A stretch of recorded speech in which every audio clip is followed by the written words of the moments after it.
విష్ణుమూర్తికి ఇంద్రాది దేవతలకి సహాయకారులుగా ఉండేటటువంటి దేవతాశక్తులు అష్టవసువులు. ఈ అష్టవసుల్లో ప్రభాసుడు చాలా శక్తివంతమైనటువంటి వాడు. ఈ అష్టవసువులు ప్రభాసుడు వీరంతా కూడా రోజు అరణ్య మార్గంలో వెళ్తుంటే వశిష్ఠుల వారి యొక్క ఆశ్రమానికి చాలా దగ్గరగా వెళ్ళారు. అక్కడ చూశారు, కామధేనువును చూశారు.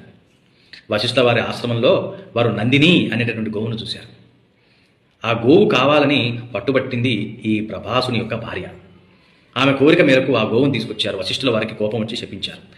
అష్టవసువులైనటువంటి మీరు ఇట్లాంటి పని చేయకూడదు, మీరు భూలోకంలో మానవులుగా జన్మిస్తారు అంటే వారంతా భూలోకంలో మానవులుగా పుట్టడం జరిగింది.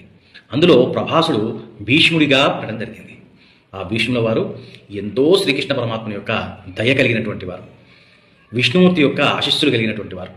అందువలన 8వ తారీఖు ఫిబ్రవరి 8వ తారీఖు భీష్మ ఏకాదశి అని చేస్తారు. తప్పనిసరిగా ఆ రోజు విష్ణు సహస్రనామ పారాయణ చేసుకోండి. భీష్ముల వారి అనుగ్రహం